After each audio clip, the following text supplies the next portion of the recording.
Assalamualaikum warahmatullahi wabarakatuh. Alhamdulillahirabbil alamin. Wassalatu wassalamu ala asyrafil anbiya'i wal mursalin wa ala alihi wa ashabihi ajma'in. A'udzu billahi minasyaitonir rajim. Laqad kana lakum fi rasulillahi uswatun hasanah liman kana yarjullaha wal yawmal akhir wa dzakara Allaha katsiran. Sadaqallahul azim. Penghormatan kami kepada pemilik kampus Pak Rektor Profesor Rijal dan jajarannya, Pak Yang Wakil Gubernur, Asisten, dan Pak Sulaiman Abda sebagai Ketua Pertanian Indonesia, teman-teman yang bersamanya, kemudian dari unsur Polminda yang sudah hadir bersama kita, Pak yang sudah hadir, kemudian Alim, Wajah yang sudah kita dengar, saya sampaikan beliau ada pesan bagi kita semuanya. Kemudian juga tadi ada Nabi Wali Nandro dan Razak dan teman-teman lain semuanya. Alhamdulillah, walaupun tadi disebut oleh Pak Rektor ini uang terbatas, tapi ada senjata yang zoom dan dipantau di luar online. Jadi banyak pihak melihat kita lah di sini walaupun terbatas kondisi ini. Terima kasih kepada kita semua dan Pak Aleman, guru saya, beliau hafid Quran 30 juz, Imam tidak ada ahli tafsir. Kalau ada ayat yang salah, Pak Aleman maaf. Kemudian ada juga Pak Faturadi dari BRA. Kira-kira begini, saya setelah mendengar orang ini berbicara 3 orang, hormat yang sangat khusus dan terobah, ikut irama genderang. Menurut PKPI menanda Tok Dabu. Saya Tok Dabu bahasa Indonesia tusuk dabu. Berdasarkan irama yang pukul, di 3 orang ini sudah pukul genderang. Itu Tok Dabu. Pertama, kata kebersamaan disebut oleh ketiga-tiganya. Jadi kebersamaan itu ada di hati kita semuanya. Mungkin di pikiran boleh berbeda. Jadi di pikiran sejuta manusia dulu ada istilah. Pada saat Irak digempur pada sebelum itu, kalau tanya menurut pikiran, 2 orang bisa berbeda, tapi kalau tanya hati nurani, seluruh dunia sepakat itu prihatin, itu salah. Saat digempur Irak oleh sekutu kira-kira 10 tahun lalu, begitu. Jadi kalau pikiran 2 orang suami istri beda, sudah jadi hidup semati, tapi dengan jalan sudah bisa banyak. Jadi kalau hati ini 1000 pun bisa 1. Namanya satu rasa. Jadi satu rasa. Jadi kira-kira bahasanya, kalau sakit bersama, kalau senang bersama, kalau senyum bersama, kalau ketawa bersama, kalau nangis bersama. Kira-kira begini kesimpulannya. Kalau berair mata bersama, kalau bermata air bersama. Yang pertama kira-kira Pak Aleman. Itu baru boleh bersama kira-kira. Kemudian bagian kedua tanggapi apa yang disampaikan Prof. Rijal. Begini Pak Aleman, kira-kira 3 tahun lalu Lembaga Survei Indonesia LSI menyimpulkan kota yang terislami di Indonesia Kota Denpasar. Ranking kedua Jogja. Ranking ketiga Bandung. Kita ranking 17. Kota Banda Aceh sesuai dengan syariat Islam ranking ke-17. Seperti kata Prof. Angel Rizal tadi bahwa ajaran agama kita tidak amalkan, terserah mereka buat standar kenyamanan, keamanan, termasuklah kesejahteraan dan lain-lain, jadi dia sesuai dengan ajaran Islam. Kira-kira begini, di Bali itu ada teman saya bilang, sebenarnya apa kelebihan Bali dan seterusnya. Itu pemintanya nol, pengemis nol. Kira-kira itu saja. Kemudian tadi Pak Rektor Syah tidak menyebutkan New Zealand sudah berkali-kali siap sudah survei, dia ranking 1 terus sesuai dengan Quran dan hadis. Dan 10 besar itu termasuk Australia, Denmark dan beberapa negara yang saya sebutkan tadi. Jadi saya pernah baca 2 tahun lalu Malaysia ranking 33. Kemarin sudah saya baca lagi tidak dapat lagi Malaysia itu sudah disebut lagi. Yang disebut Qatar ranking. Pokoknya di dunia Islam yang ada di bawah 100 ada 3 atau 5 negara. Yang lain di atas 100. Sesuai dengan Quran dan hadis.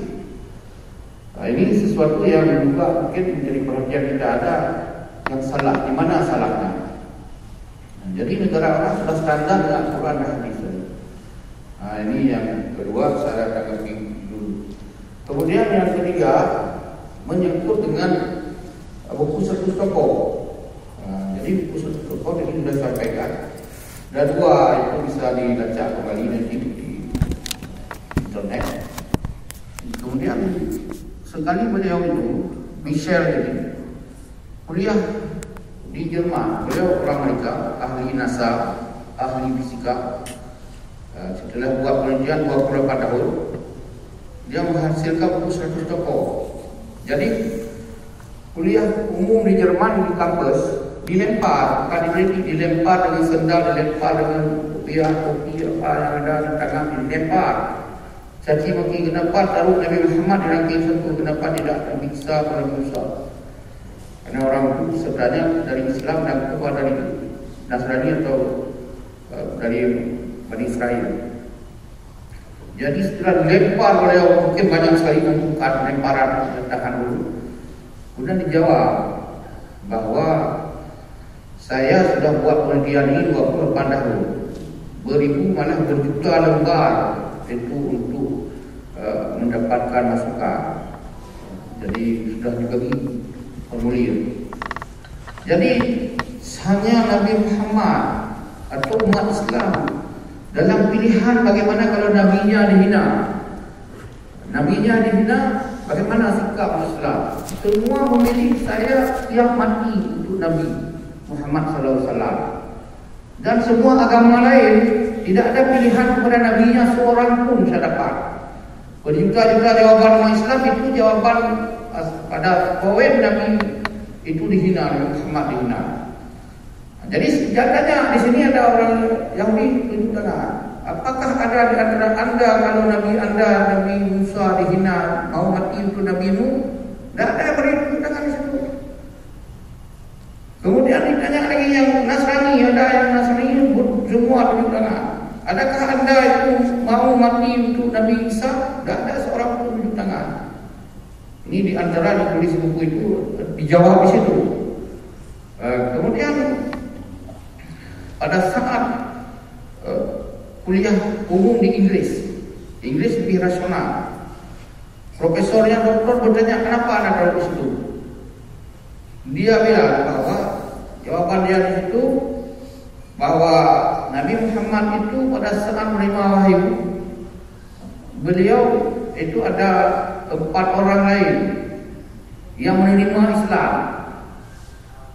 Jadi setelah 14 abad buku ini ditulis pada tahun 1978 pertama. Kemudian sudah diedit lagi, ada orang lain naik turun seperti Stalin, itu yang tetap Nabi Isa sudah ranking ketiga.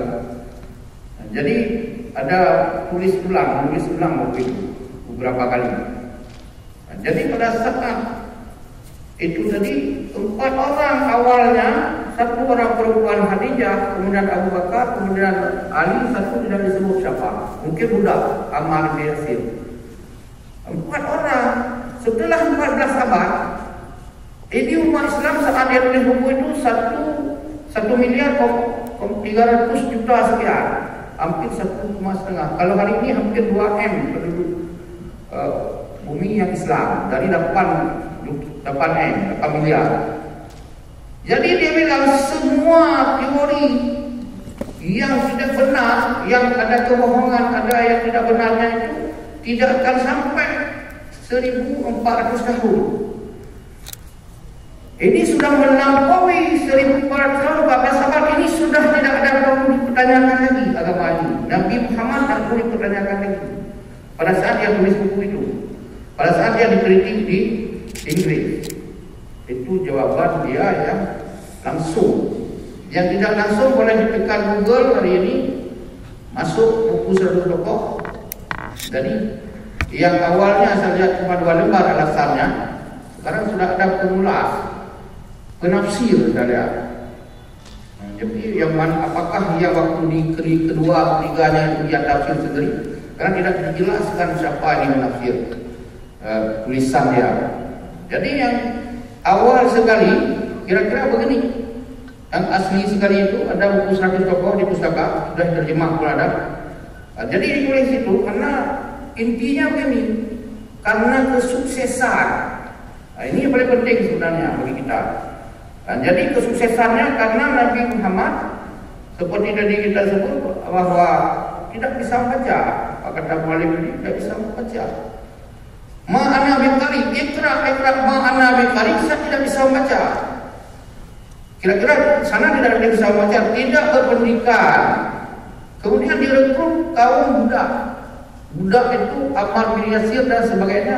Kemudian dia tidak tembus kepada kaum aristokrat, kaum elit tidak tembus. Kaum elit itu dari penguasa dan pengusaha. Dua ini bergabung dari zaman ke zaman sudah main mata mereka, terus. Jadi masa jahiliyah itu begitu juga. Nak tembus Nabi ke sana. Jadi juga Nabi mengambil kaum Badui. Kaum Badui itu yang pergi murah atau haji boleh minta kepada travel tolong bawa saya ke kampung Badui. Sampai hari ini masih ada Badui tidak ada berpendidikan. Dia pengembala itu. Jadi mereka ini adalah direkrut oleh Nabi. Manusia tipe 0. Budak itu manusia tipe 0, tidak berperadaban. Itulah jawabannya. Kemudian orang Badui itu tipe 0, tidak berperadaban. Jadi dididik oleh Nabi itu, nanti baru sebut apanya yang dididik oleh Nabi. Jadi hasil Nabi membina mereka itu mengalahkan, ditulis dalam buku itu, mengalahkan Parsi. Parsi 7 abad lebih hebat. Parsi itu 7 abad raksasa rezim Parsi. Kemudian nanti mengalahkan rezim Romawi juga 7 abad jaya luar biasa, yang mengalahkan Konstantinopel oleh yang bernama Muhammad Al-Fatih. Dan itu Nabi mengatakan umatku yang terbaik yang mampu menaklukkan Konstantinopel. Setelah surah Nabi dirobek, surah Nabi dikirim ke Raja Konstantinopel dan dikirim ke Parsi.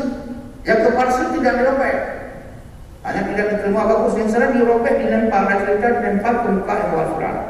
Turunlah di situ surat Ghulibatil Rum, surat Rum. Rum itulah Romawi. Jadi itu kira-kira. Jadi yang disampaikan di sini, murid Nabi yang dididik oleh Nabi tadi, orang-orang sederhana, katakanlah maaf sebut itu Umar bin Khattab, kan orang cukup dahsyat ramainya, itu preman, raja preman, membunuh anak-anak sendiri, membunuh orang. Nabi malah berdoa, ya Allah, itu tunjukkan kuatan kami lewat Umar, masukkan ya Islam. Nabi berdoa Umar masuk.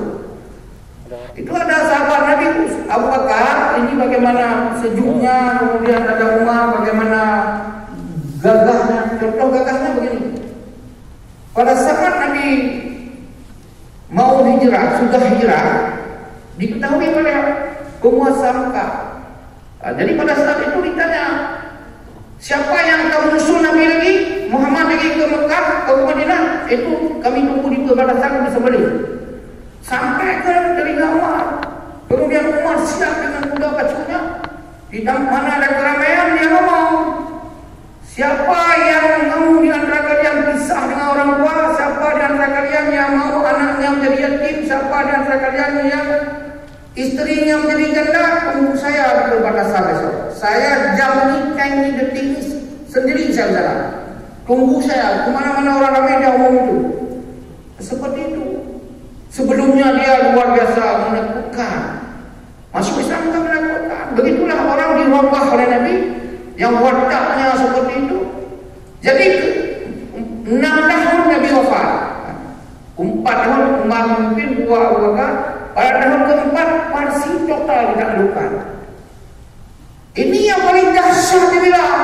Bukan hanya mengobrak-abrik negeri orang menguasai, menangkap orang. Itu raja-raja Parsi berpuluh ribu dibawa ke Madinah oleh Umar. Jadi kemudian apa terjadi? Dikuasai Parsi. Romawi juga sudah ditaklukkan, dikuasai oleh murid Nabi yang tidak berperadaban ini. Dalam peta sejarah itu tidak ada orang hebat Arab. Tak pernah ada begitu hebat menguasai wilayah. Dalam masa buku ini ditulis karena Nabi berhasil mendidik orang seperti itu. Dia tidak memberikan hebat, kemudian dia ambil orang-orang rendahan, tapi bisa menguasai.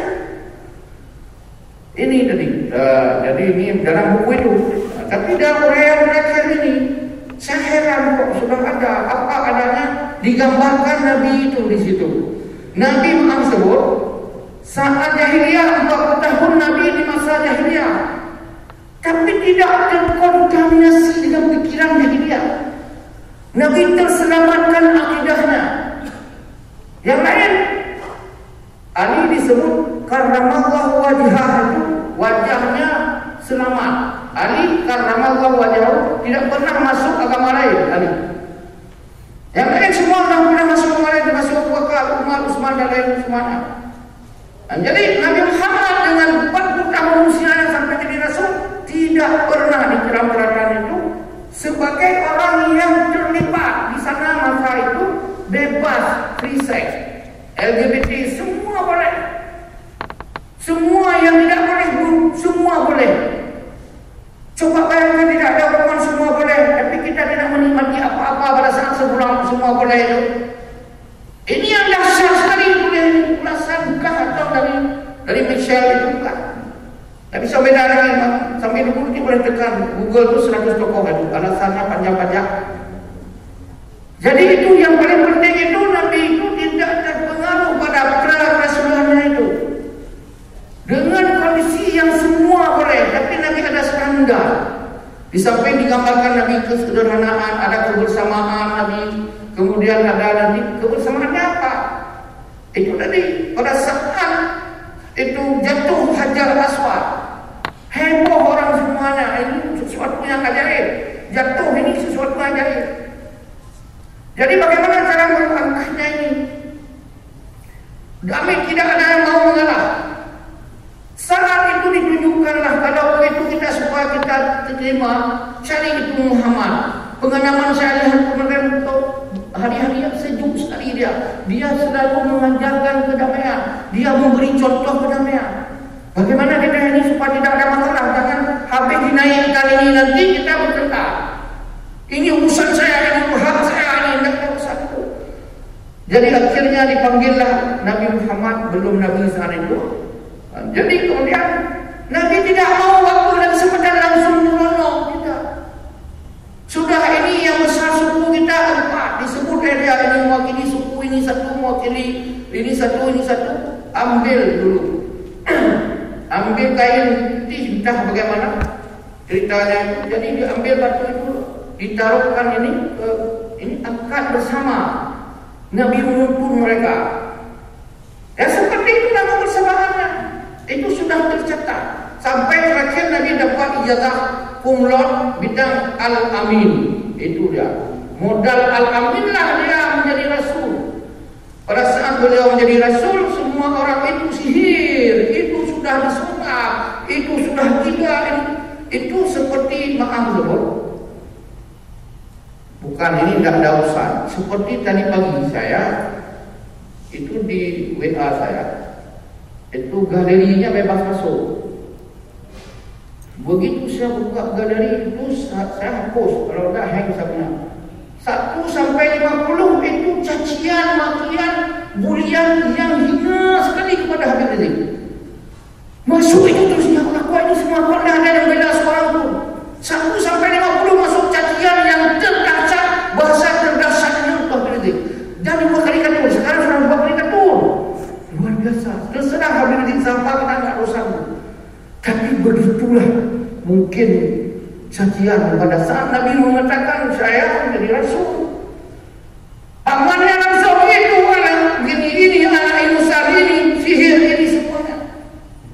Tapi datang orang lain bilang tidak, saya mulia persis perangai dia. Mulai kecil saya melihat dia itu hari-harinya. Tidak ada itu, tidak mungkin itu. Pembelanya orang-orang seberang sana semua. Jadi ini adalah modal untuk menjadi Al-Amin tadi. Sudah saya sampaikan, itu tadi adalah menanggapi apa yang disampaikan oleh 3 orang sebelumnya. Ini belum ceramah saya, ini baru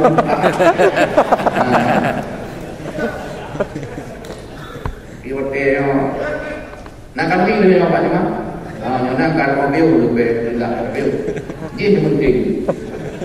Jadi begini, pada saat lahir Nabi, supaya tahu Nabi, Aminah itu pada bulan pertama hamil datang Adam alaihissalam, ketuk pintu memberi salam. Ditanya oleh Aminah, siapa itu? Saya Adam. Tu apa datang ke sini? Tidak pernah.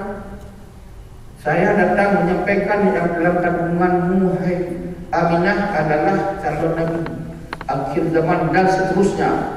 Kamu siap mental gini begitu kamu bersifat dan sebagainya.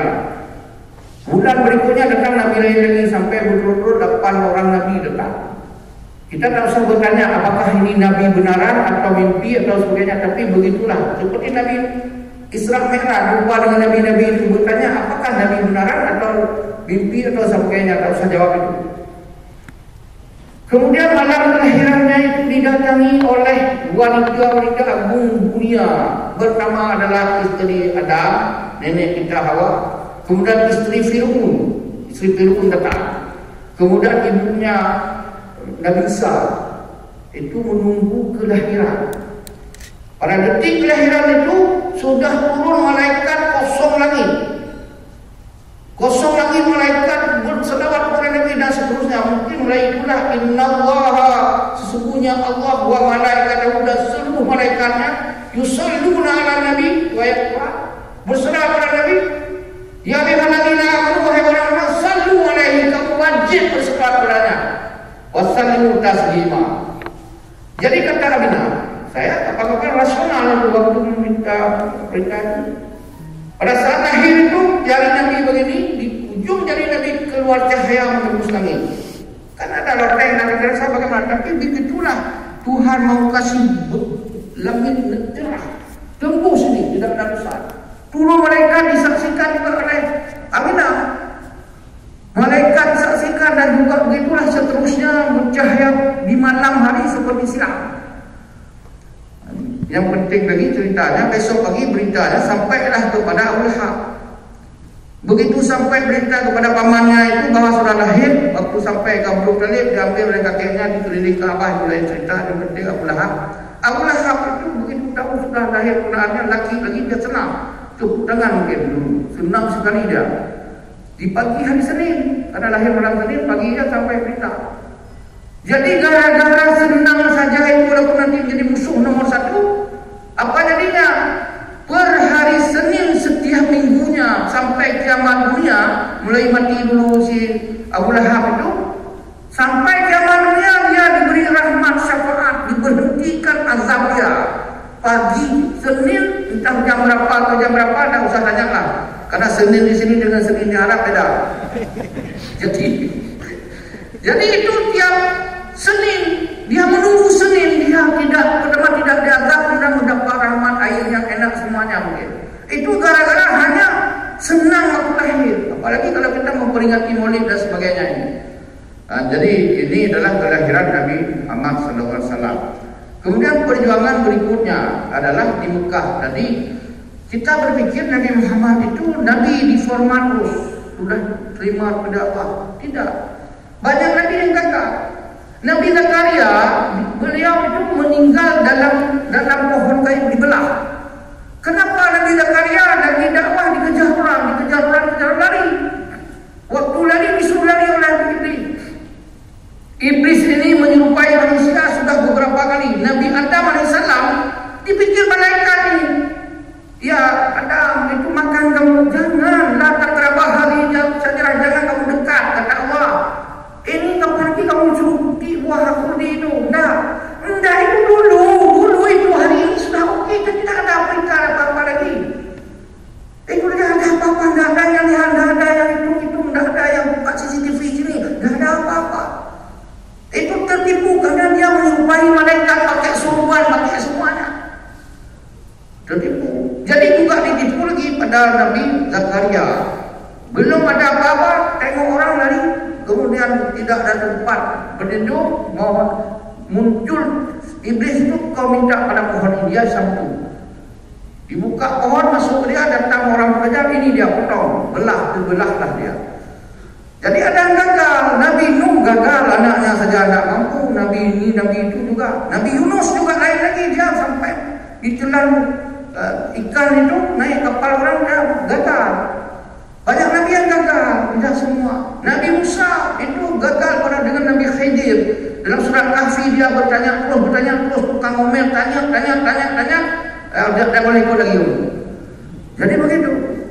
Jadi oleh karena itu Nabi Muhammad itu pada saat paceklik, pada saat sangat sulit, sangat ada masa.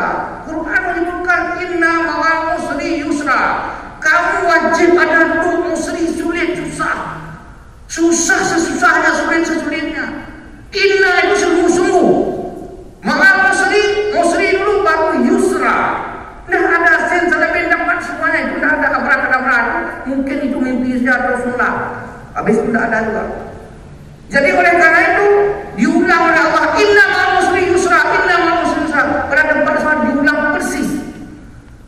Jadi Nabi diuji, buktinya mana? Buktinya pengikut Nabi dibunuh, dimacam-macamkan, disiksa, dileret dengan kuda, dengan unta. Hingga Nabi itu perintah pakai rasional, beliau itu menggunakan afala taqilun. Dalam Quran itu ada 17 kali. Afala tatafakkarun, kamu tidak mungkin 13 kali. Angka dalam Quran dipakai oleh Allah itu 46 kali kata akal. Jadi Nabi berfikir ada Ethiopia seberang sana, sebelah Afrika, hanya menyeberang dengan Laut Merah itu. Di sana ada Raja Negos, sudah dihitung bagus sekali orangnya, walaupun agama apa dan urusan agama. Dia menyayangi orang semuanya, dikirimlah ke sana. Sesampai di sana itu datanglah perintah pemerintah Mekah, tolong kembalikan. Itu kembalikan anak buah Muhammad. Jangan deposito mereka, jangan persulit di bandara dia, jangan rame-rame tunggu di bandara itu, kembalikan dia. Itu kira-kira. Jadi kemudian dikembalikan, dipaksakan di sana, jangan terima itu. Itu membahayakan. Jadi setelah kembali, bagaimana ini penyiksaan tambah dahsyat, bully-bulinya itu, tidak ada yang beda kebenaran ini, dibiarkan kebenaran itu hilang. Jadi hingga akhirnya berpikir lagi Nabi ini ke Taif. Taif ada orang yang baik, sudah kita connect sana, diterima, pergi ke Taif. Ke Taif juga disiksa. Ini maksudnya Nabi berpikir pikiran, bagaimana ini kondisi ini, bagaimana harus jalan keluarnya. Setelah itu diusir dari di Taif sampai malaikat marah, ini gunung ini saya lempar Muhammad, saya sudah angkut gunung ini, kamu bilang na'am saja selesai urusan. Jangan. Ini yang baik Nabi kita contoh. Allah hadir kami, ya Allah tunjukkan mereka yang caci maki saya, tunjukkan pemimpin-pemimpin yang tidak suka ke saya, tunjukkan orang-orang oligarki itu yang tidak paham tentang agama Islam, tunjukkan mereka ini Islam fobia itu semuanya, musuh-musuh Islam, antek-antek mereka itu. Begitu Allah hadir kami, indahum la ya'lamun. Jangan matikan mereka. Mudah-mudahan cucunya, anak cucunya nanti akan masuk Islam. Kemudian berpikir lagi Nabi ini bagaimana ini? Pas musim haji, Berpikir musim bagi ada orang dari Yasrib ke Madinah. Itu tiap tahun dia tunggu jalan pulangnya. Pengumpulan sangat dicegat. Saya ini Nabi, bagaimana ini, bagaimana itu. Apa masalah anda di sana? Ada masalah kami di sana.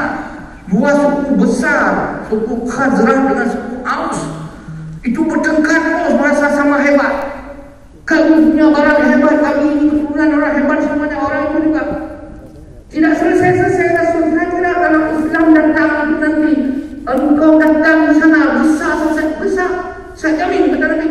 Saya jamin kebersamaan itu saya bisa ada teori itu, ada rumus dalam ajaran Islam. Jadi oleh karena itu nanti kami pulang dulu, kami musyawarah di sana. Dikirimlah orang untuk mendampingi, untuk mengajarkan orang di Madinah. Tahun depan berdiri saat itu dilakukanlah bai'ah Aqabah pertama. Itu transaksi seperti kita sekarang. Saat kemarin pilihan itu, pilih saya atau tidak? Tidak, ya udah. Yang sudah pilih teken, kan begitu.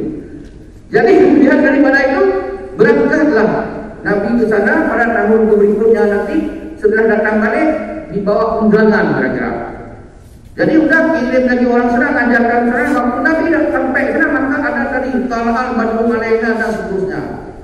Saya pikir dari mana mereka tahu itu selawat-selawat Nabi itu banyak sudah dikirim orang luar. Jadi semua perhitungan itu. Jadi yang dididik oleh Nabi apa? Dada dengan ini. 11 tahun di Mekah Nabi baru terima salat. 11 tahun tidak ada salat, tidak ada ibadat, nol. Hanya akidah. Jadi pada saat tahun ke-11 Nabi Islam merah bawa pulang itu salat. Tahun depannya berangkat. Tahun 12 ke setengah, tidak sampai 13 tahun di Mekah. Pindah ke sana, ke Madinah. Sampai ke Madinah diselesaikanlah janji-janjinya. Dan Nabi Muhammad di Madinah ini adalah beliau pemimpin agama spiritual dan pemimpin politik. Pada saat di Mekah hanya pemimpin agama.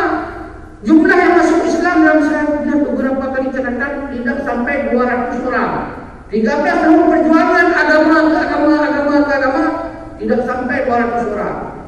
Karena tahap pertama berangkat 187 sudah ada jumlah bulan masa jumlahnya sampai 200. Jadi kemudian Nabi selama 10 tahun ditulis juga di 100 tokoh itu. Jadi selama 10 tahun di Madinah itu dia berbicara masalah agama dan dijamin agama dan juga pemimpin duniawi politik itu sah beliau punya pemimpin politik itu. Negara sah dalam kacamata ahli politik dan ahli negara itu sudah sah sebagai sebuah negara. Nabi Muhammad pemimpin agama sekaligus pemimpin negara. Jadi Nabi yang lain yang ada pemimpin negara hanya Nabi Sulaiman dengan Nabi Daud. Lainnya Nabi Musa, Nabi yang lainnya. Dan kesempatan itu Nabi Muhammad lah yang gagah sekali memimpin politik, memimpin juga semuanya, militer dan memimpin semuanya. Jadi sebagai Nabi ada usaha sehingga Nabi ada perang yang menang, perang Badar menang. Pada saat menang tidak bisa terima. Orang menang itu sedikit, lawan ramai 3 kali lipat. Penyerangnya itu sudah siap dengan segala kekuatan dari Mekah datang. Di bawah perintah Abu Sufyan menjemput Madinah. Jadi tidak siap. Dia pun baru tahun kedua ketiga. Jadi karena digempur Nabi berdoa, ya Allah kalau kami mati ini tidak ada lagi yang kemarin dibacakan oleh Nino Warisman dikritik ramai-ramai itu. Kalau kami hari ini tidak ada berdaya lagi mati semua, tidak ada lagi yang berjuang agama Tuhan. Nabi berdoa situ. Menang dalam perang Badar, nanti menang dalam perang Khandaq. Kalah di perang Uhud. Perang Uhud itu luar biasa dahsyatnya. Persiapannya sudah cukup. Diatur oleh Nabi strateginya, dia akan bikin siapa dulu disiapkan semua. Jadi pada saat perang Badar orang menang tidak mau terima menang. Kenapa? Kamu bukan baca cuma 20, tapi yang mati orang 60. Kamu bukan tombak kamu berapa? Kamu tombak semua. Kami yang saya tombak 2 orang, 2 orang, 7 orang yang ditembak tombak itu. Tapi yang mati yang 30. Jadi semua dia bisa terima kemenangan yang sudah ada dalam di situ. Wa ma ramaita, bukan kamu yang memanah. Id ramaita, pada saat kamu memanah itu tadi. Walakinna Allah rama, Allah yang memanahkannya itu. Itu pertanyaan Allah. Nasrul min Allah wa fathu. Kami sangat dekat. Apabila ini hati ini sudah bersih, sedikit pun bisa menang. Tapi pada saat perang Uhud, ini dahsyat lagi. Diatur strategi. Hari ini juga kita diatur strategi oleh pihak-pihak. Tak tahu siapa pihak. Gambarlah ini perang Uhud. Di Bukit Uhud sudah diatur orang yang elit, paling elit, tidak perlu berdarah-darah di lapangan. Kamu sudah diajarkan hanya tunggu komando. Itu saja kamu tidak mampu. Jadi datang musuh bawa. Itu orang pasang perang, dia lempar. Di sana lempar. Kami inilah mereka. Musuh bawa lepasan perang, dilempar banyak-banyak pupuk bergunung. Tunggulah satu dah buang. Mereka sudah menyerah. Tunggu ke dalam. Kita kata Nabi jangan bergerak. Iya itu jambil orang nanti. Kapan lagi itu cepat tengok dapat singa itu. Jadi akhirnya sepakat turun untuk memungut itu. Waktu memungut itu orang itu kan memantau. Sengaja dijebak. Sakit sekali dalam kita dengar itu kalau kita pergi ke Bukit Uhud. Hari ini ada makam pahlawan Uhud itu. Langsung kita merinding, langsung menangis dari situ. Luar biasa. Jadi waktu itu sudah turunlah kosong di atas. Ini gambarannya begitu dulu, kan? Tapi hari ini ada istilah yang begitu. Turun mengambil ini untuk menikmati, untuk bagi-bagi makanan kita bunyikan di sini. Sama lah di sekarang-sekarang juga. Jadi naiklah musuh ke sana, digempur ke atas. Maka setelah kalah sampai 6 bulan dapat 5 kalah. Salah itu ini itu semua saling salah katakan. Turun ayat. Janganlah kamu bersedih. Terus menerus dah 6 bulan, dah hampir setahun. Seperti bersedihnya orang Mekah Quraisy dulu yang kalah di perang Badar. Bertahun mereka sedih sampai terjadi perang ini. Janganlah kamu bersedih terus. Itu adalah setting Allah. Watilkal ayyamu, hari-hari itu nudawiluha bainan nas, itu kesempatan itu dipergilirkan oleh Allah. Hari ini ke orang ini, besok ke orang lain, dan diganti. Ini ayat Quran. Juga dalam hal seperti itu, besarnya pun seperti itu, perang pun seperti itu. Kemarin mereka karena sedih dan tidak layak kalian menang, tapi saya menangkan. Hari ini untuk menjadi iktibar bagi umat Islam kemudiannya. Janganlah berlebur-lebur pada yang kecil-kecil itu. Ini buktinya fatal, luar biasa. Nabi itu hampir genap juga menangis sebab semuanya bertahun-tahun evaluasi itu. Jadi ini yang waktu masih ada. Ini Nabi ini di luar negeri sedikit ajaran Islam. Jadi ada kondisi dengan kondisi sekarang. Apa mau sampaikan? Ayat Al-Quran Pak Zaman terkait kan surat Al-Isra ayat 16. Jadi apa bunyinya? Wa idza aradna, apabila kami menginginkan nuhrikanya halakanya celaka, habiskan, menghukum fatal, bukan cobaan, bukan diuji. Wa idza aradna nuhrikal qaryata, apabila kami mau hancurkan satu negeri. Kami hancurkan satu negeri, amarna mutrafiha. Kami perintahkanlah kepada kaum elitnya. Kaum elit itu dalam tafsir, dalam buku kita lihat orang hidup mewah, orang-orang yang bersangkutan. Tapi saya menyebut kaum elitnya. Kita ini elit, ukuran kita sudah elit lah. Amarna mutrafiha fafasaku fiha. Kami perintah mereka melakukan yang baik dan keadilan, jangan bercurang-curang, jangan begini begitu, jangan begini begitu saja. Amarna mutrafiha, mereka itu memerintahkan melakukan yang standar, yang sesuai dengan prosedur, sesuai dengan hukum, sesuai dengan agama, sesuai dengan ajaran Nabi dan seterusnya.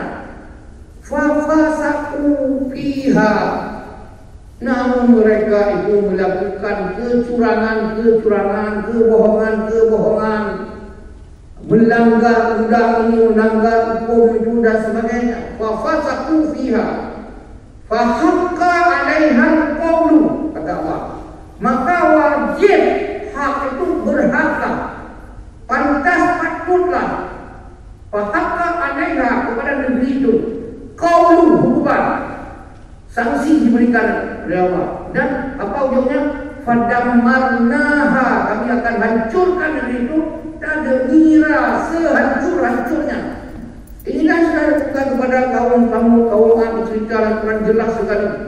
Mereka sudah dihancurkan oleh Allah karena pemimpinnya, orang elitnya itu, orang yang hebat-hebatnya itu tidak mau patuh. Ini kira-kira begini menurut saya. Pak teman, belum itu hampir dosa kolektif, Pak. Jadi orang ini membaca ayatnya dan pabrikan ayat ini dosa kolektif banyak. Yang itu dosa mereka, rakyat kena, semua bangsa habis. Itu ayat pemimpin yang melakukan itu. Kemudian ayat berikutnya Isra 17. Dan berikutnya namanya kalau dibuat di kemungkinan keluar. Wa kam ahlakna, dan betapa banyak. Wa kam ahlakna, kami sudah binasakan minal quruni, dari generasi ke generasi, dari bangsa ke bangsa, dari zaman ke zaman. Min ba'di Nuh, masih ada. Betapa banyak yang sudah binasakan. Mereka itu setelah Nuh. Kenapa? Mereka itu wakafa, cukuplah birabbika, dengan Tuhanmu itu. Cukuplah bagi Tuhanmu itu bidunubi ibadi, karena dosa sebahagian hambanya. Ini kan dosa kolektif. Sudah cukuplah itu. Innallaha kana khabiran basira. Dan Tuhan melihat, cukup Tuhan untuk melihat dosa-dosa kita itu menjadi hukuman. Ada ayat lain, Al-An'am 6, ayat ke-6. Ini lebih sakit. Ayat ini kata Allah dibuat dosa kolektif. Wa kam ahlakna, wa kam ahlaknahum, betapa banyak kami sudah binasakan mereka. Kemudian wa ansya'na ba'dahum, kami ciptakan setelah mereka, setelah membinasakan satu generasi itu, satu kaum itu, wa ansya'na min ba'dihim, setelah mereka qarnan akharin, generasi baru. Kalau ini diberlakukan kepada bangsa-bangsa tertentu, dipotonglah setengahnya atau generasi sebahagiannya, dibinasakan oleh Allah dan diciptakan generasi baru. Apa mau kita sampaikan hari ini adalah ada dosa kolektif dari rupanya. Bukan harus kita lakukan, kita yang kena. Kita lakukan, boleh orang lain kena, orang lain lakukan, kita boleh kena. Inilah dosa bersama tadi. Dosa bersama, dosa kolektif. Jadi bagaimana sekarang? Kembali kepada surat Ali Imran ayat 104. Bagaimana bunyinya? Watakum umatum yad'una, watakum minkum umatun yad'una ilal khairi, hendaklah kamu tampil. Minkum sebahagian saja berlaku. Tampil yad'una ilal khairi, menyuruh kepada kebajikan. Wa ya'muruna bil ma'ruf wa yanhauna 'anil munkar. Ini persoalan saya garis bawahi. Ya'muruna bil ma'ruf, menyuruh kepada kebajikan. Di TV tiap pagi menyuruh kebaikan luar biasa. Sudah cukup itu. Kalau menurut saya duduk di pesantren, beliau pada posisi ya'muruna bil ma'ruf. Sekarang wayanhauna 'anil munkar. Pak teman nyoh hana, Pak teman. Nyoh piyo bile, mencegah munkar. Jadi mencegah munkar ini, apa kemungkaran? Itu pembuli Islam, melabelkan Islam macam-macam. Sekarang begini, yang pegahnya teguan Pak Google itu, apa itu? Islamofobia. Ada gerakan Islamofobia dunia, bertriliun-triliun disiapkan dana sampai ke Indonesia, sampai ke Aceh. Tersistematif, masif, terstruktur, tersistem, diatur untuk memajukan Islam. Memang begini, Pak Rektor, nah sama penelitian terakhir membaca awal barat ya, bahwa umat Islam hancur, Islam lumah, Islam tidak marah. Di pelumahan di video lah hancur masjid itu, dipancung masjid seluruh dunia itu, Diam umat Islam. Dibantai umat Islam seperti di Uighur, seperti di Rohingya, seperti Palestina, malah orang Palestina, orang Yahudi dah boleh masuk. Umat Islam dunia diam. Umat Islam dihabiskan semua kekikinan. Diam umat Islam. Ini hasil penelitian, bukan saya ngomong. Tapi yang boleh dan tidak boleh umat Islam menghina Nabi. Kalau menghina Nabi, di situ umat Islam marah sekali. Mau mati pun sama dengan ditulis oleh Mitchell tadi. Jadi agama Islam kita depan kita hari ini dihina oleh Islamofobia, diluma seperti lumanya madu dalam tambangnya itu sudah keluar lumanya. Diam Islam, sabar. Kemudian dibentuk lagi istilah kedua, yaitu stigmatisasi. Sekarang dulu apa istilah itu saya tidak berani angkat. Sekarang sudah masuk ke ILC. Bangga, stigmatisasi, menstigma Islam seperti Islam bodoh, Islam kotor, Islam miskin, Islam yang jelek-jelek seribu. Itu Islam teroris, Islam bengis, Islam ini, Islam itu. Jadi ini stigmatisasi. Di stigma kita diam, umat Islam diam semuanya, tidak ada berkotek. Kemudian tekan lagi Google, diberi nama labelisasi. Labelisasi ini adalah memberi label, garis miring polarisasi, ada di Google lengkap. Bagaimana sistematisnya mereka mengadu Islam, diciptakan ini moderat, ini adalah Nusantara, ini sekuler, ini adalah jil dan Islam liberal, ini Syiah, ini Wahabi, ini Aswaja, ini itu ini di labelkan. Itu lengkap.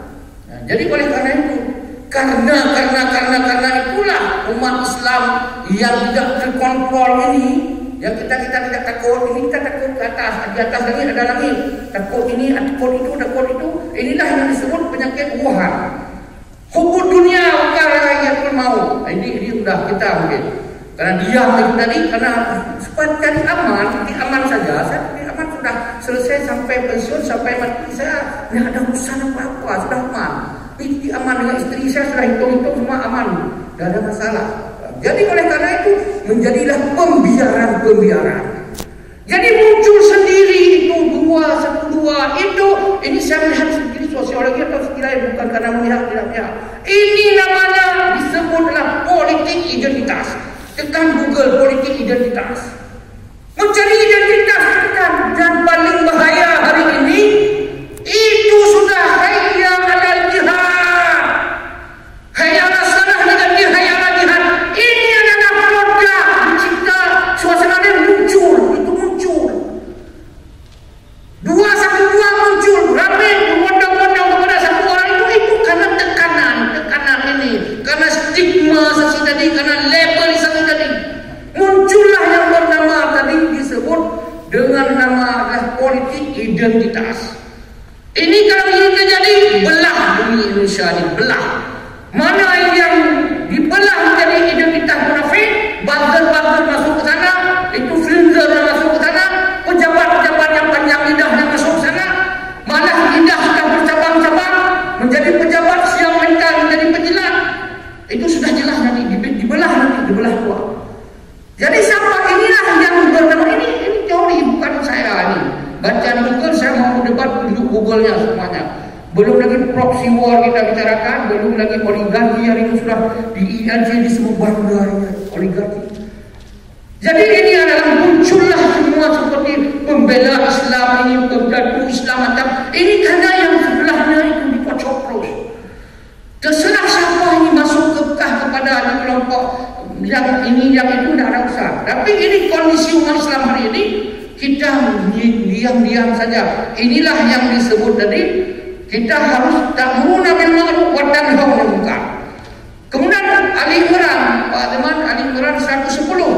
Kuntum khaira ummatin. Tidak jauh dengan ayat sebelumnya. Kuntum khaira ummatin, kamu menjadi orang terbaik. Harus terbaik seperti Prof. Samsuriza katakan, ini semua teori bagus. Kenapa hasilnya ini? Kalau menurut saya, itu Prof. Samsuriza waktu kami rektor, saya masih ingat waktu kita di Hotel The Sultan, disuruh ngomong saya sudah tidak ngomong. Pada Aceh tunjuklah.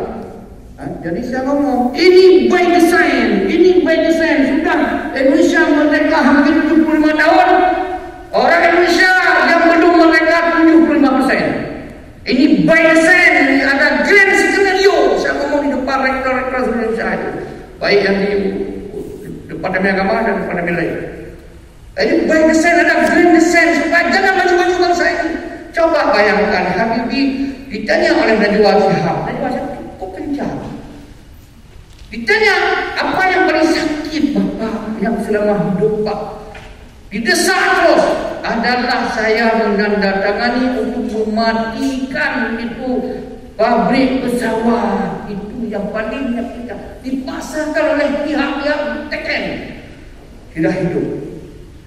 Padahal kita Indonesia sudah mampu memproduk mobil listrik dan sebagainya. Kita tidak boleh, ada tekanan. Jadi seperti itu. Jadi oleh karena itu kembali lagi tadi bahwa bagaimana kita di sini itu saya bilang by design. Jadi yang anehnya apa yang terjadi tadi ini kita diam, tidak ada kuntu khairan umatin ta'muruna bil ma'ruf wa tanhauna 'anil munkar. Wa tanhauna 'anil munkar ini belum. Kalau ini belum, kita belum sempurna. Oleh karena itu bangga saya jubilant. Dia itu hari ini fasih sekali dibaca hadis. Wa idza mara'a minkum munkaran. Jubilant dia menerjemahnya fasih sekali. Mara'a minkum munkaran, siapa yang melihat kemungkaran falyughayyir, rubah dengan biyadikum, dengan apa yang ada di tanganmu dan seterusnya. Kemudian saya bangga dengan Rocky Gerung hari ini, tak jelas apa identitasnya. Dia bela Islam dan badan hak saksa. Saya bangga dengan Natalius Pinggai. Dia bangga saya Kristen. Saya ini orang dari Papua. Saya ditawar jabatan, semuanya boleh pilih saya. Siapa-siapa dapat pilih ada orang tanya. Saya membela Islam. Saya wajar saya bela Islam. Tentu tidak dia karena orang Islam tidak ada yang bela Islam. Ini tak ketemu Pak Sulaiman. Baik, boleh mohon maaf, insyaallah berjumpa pada lain kesempatan. Assalamualaikum warahmatullahi wabarakatuh.